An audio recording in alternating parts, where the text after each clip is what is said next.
Hello everyone, welcome back on my YouTube channel. Indian economy में आज के lecture में हम डिस्कशन करेंगे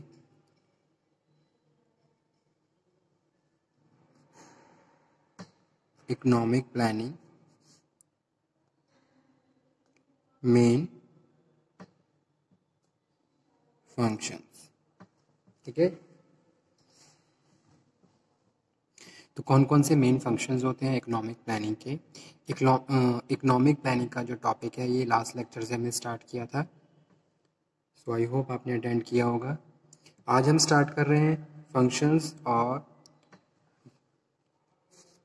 divisions of planning commission.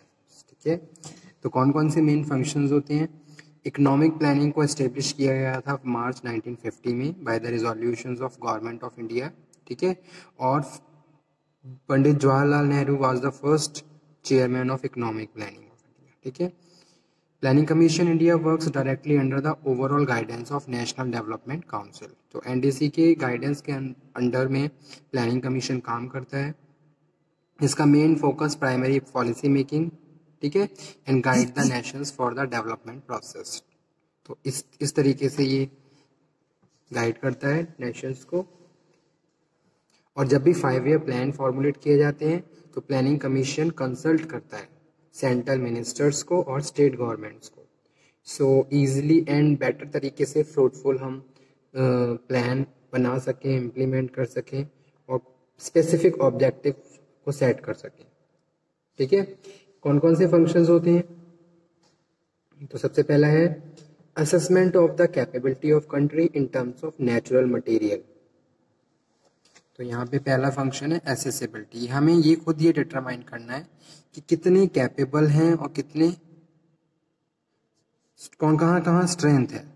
Assessment of capability, ठीक है, capability in the terms of the available material resources, capability in the terms of the your industries कि आप इंडस्ट्रीज कितना रन कर रही हैं, कितना आउटपुट वहाँ से निकल रहा है, कितने आप कैपेबल हैं। अगर कोई चेंजेस आ रहा है तो उस चेंज को कितना आप इजीली एक्सेप्ट कर पा रहे।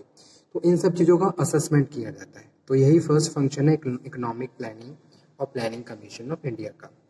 प्लानिंग कमीशन ये डिटरमाइन करता है कि हमारे कंट्री में कहाँ कहाँ स्ट्रेंथ है और कहाँ कहाँ वीकनेसेस है। ठीक है, और बात करें असेसमेंट ऑफ कैपेबिलिटी की, तो country in terms of natural material, capital, human resource including technical personal, formulation of proposals, ठीक है, augmenting such as these resources are found in the deficient. ठीक है, सेकंड है प्लान फॉर्मुलेशन, प्लान को formulate करना।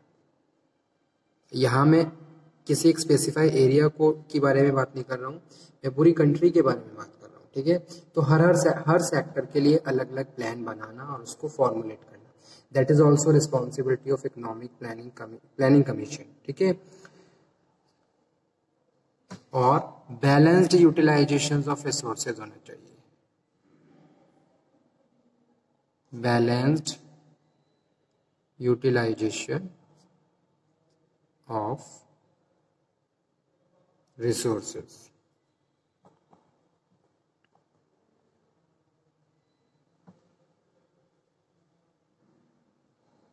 ठीक है, ताकि सोशल और इकोनॉमिक डेवलपमेंट हो सके। जैसे कि हम जानते ही हैं India is the second largest populated country in the world, so in this conditions there is a huge problem arise during the planning and the planning commission focus on the specific factors which are related to the population also.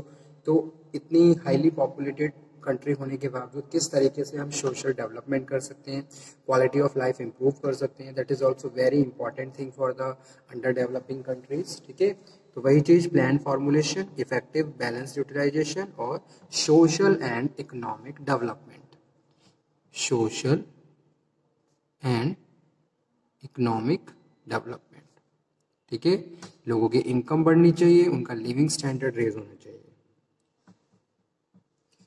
और उसके बाद next function है defining the various stages, defining the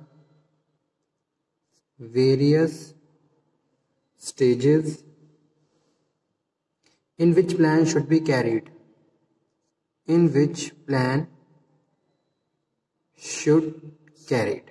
ठीक है, आप कोई भी planning कर रहे हो तो वो प्लानिंग का एक प्रोसेस होता है। ठीक है, स्टेजेस होते हैं, उन स्टेजेस पे होता हुआ वो प्लान प्रोसीड होता है। तो उन स्टेजेस को डिटरमाइन करना, जैसे आप चाहते हो कि आप एग्रीकल्चर सेक्टर को मॉडर्नाइज करना चाहते हो, ठीक है, तो प्लानिंग कमीशन क्या करता है, इसको अलग अलग स्टेजेस में डिवाइड कर देता है। ऐसा नहीं है कि होल प्रोसेस को एक साथ कंटिन्यू लेके आप चल सकते हो, उसमें भी अलग अलग एरियाज हैं, अलग अलग सेक्टर्स हैं, इसके हिसाब से हम उनको अलग स्टेजेस में कन्वर्ट करके बेटर प्लानिंग कर सकते हैं। ठीक है, determining the priorities of and allocation of resources, कहाँ कहाँ प्रायोरिटीज देनी है, एलोकेशन ऑफ रिसोर्सेज, और रिसोर्सेज को किस तरीके से एलोकेट करना है, that is also part of planning commission. ठीक है, for completion each stage. Okay, तो प्रायोरिटीज कौन कौन से, जैसे कि सपोज अभी कोई इश्यू चल रहा है जो कि एग्रीकल्चर से रिलेटेड है, ठीक है, फार्मर्स से रिलेटेड है, तो स्पेसिफाई इश्यूज को ज़्यादा कंसर्न किया जाता है ताकि हम जो इश्यू करंट में चल रहे हैं उनको ओवरकम कर सकें, उनको बैलेंस मेंटेन कर सकें। ठीक है, और साथ के साथ एलोकेशन ऑफ रिसोर्सेज। नेक्स्ट है ensuring public cooperation, ensuring public cooperation in national development,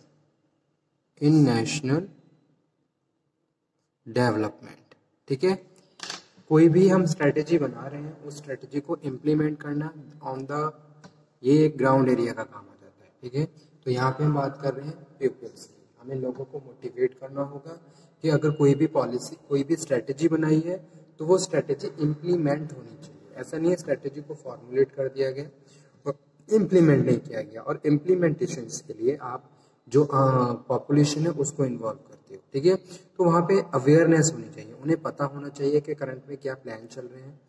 ठीक है, ताकि वो उन सब जो भी सर्विसेज उनके लिए चल रही हैं, जो भी प्रैक्टिसेस चल रही हैं, उनको वो अवेयर कर सकें। ठीक है, तो वही नेक्स्ट इंपॉर्टेंट फंक्शन है प्लानिंग कमीशन का, ensuring public cooperation in national development। ठीक है, बिना पब्लिक कॉपरेशन के कभी भी किसी भी कंट्री में ग्रोथ और डेवलपमेंट नहीं हो सकता। ठीक है, जो भी हम पॉलिसी बना रहे हैं उस पॉलिसी को कौन इम्प्लीमेंट करेगा, आम जनता इम्प्लीमेंट करेगी। ठीक है, तो उसके लिए उनका कॉपरेशन लेना बहुत ज़्यादा जरूरी है, तो वो भी एक इम्पॉर्टेंट फंक्शन है। अब प्लानिंग कमीशन ये इंश्योर करता है कि भी जो पॉलिसी हमने बनाई हुई है वो फॉलो हो रही है, तो उसके लिए आपको क्या करना है, ग्राउंड लेवल पे आके भी काम करना होगा। ठीक है, उसके बाद नेक्स्ट जो इम्पोर्टेंट फंक्शन है प्लानिंग कमीशन का वो है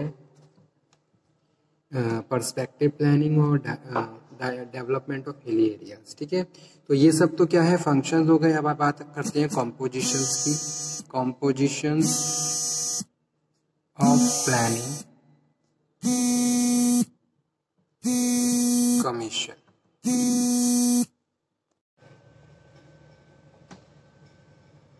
कॉम्पोजिशन ऑफ प्लानिंग कमीशन में चेयरमैन जो होते हैं वो पीएम ऑफ इंडिया होते हैं, यानी कि जो प्लानिंग कमीशन के जो चेयरपर्सन होते हैं चेयरमैन, वो प्राइम मिनिस्टर यानी कि पीएम ऑफ इंडिया। ठीक है, उसके बाद डिप्टी चेयरमैन, और फिर उसके बाद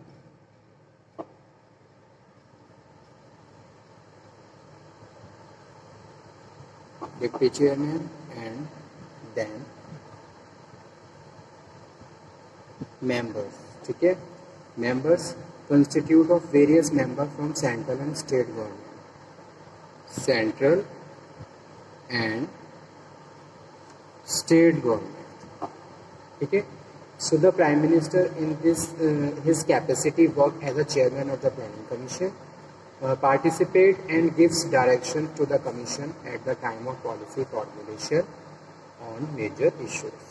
Second one, the deputy chairman and the full-time member of the planning commission function as a composite body in the matter of detailed plan formulation।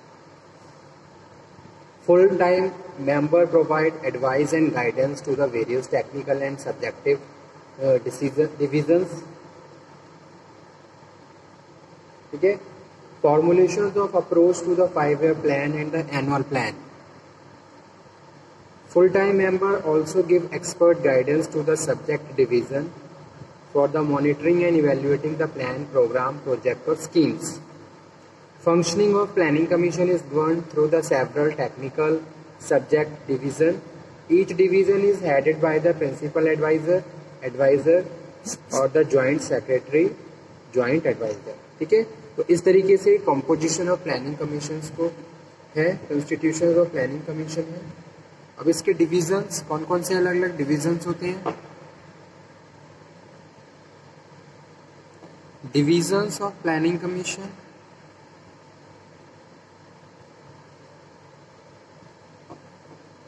Functioning of planning commission is govern through the two important division. देखिए, एक तो है general division, second है subject divisions.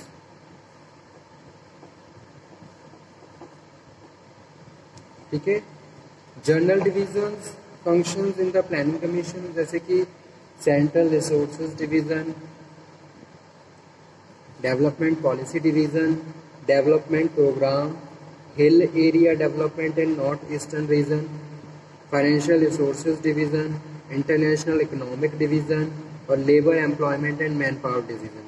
ठीक है, ऐसे ही multi level planning division including border area, perspective planning division, plan coordination and division, project appraisal and management division, socio economic research division, state plan division और statistics survey division. ठीक है, इसी तरीके से सेकंड वन होता है जो कि है सब्जेक्ट डिवीजन.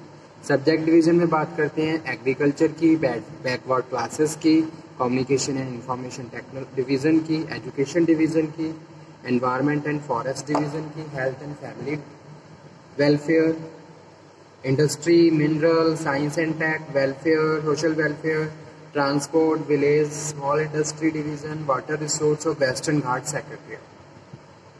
ठीक है, तो कुछ लिख देता हूँ main. Central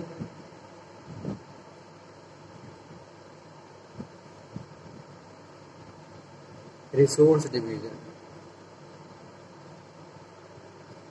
development policy division, development programme,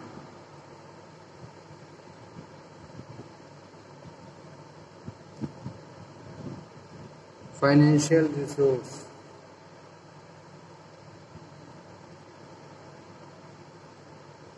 international economic, labour employment,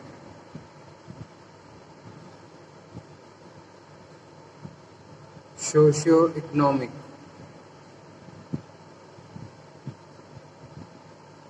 research, state plan. ठीक है, ऐसे ही सेकंड वन है agriculture, IT, science and technology, housing, industry, transport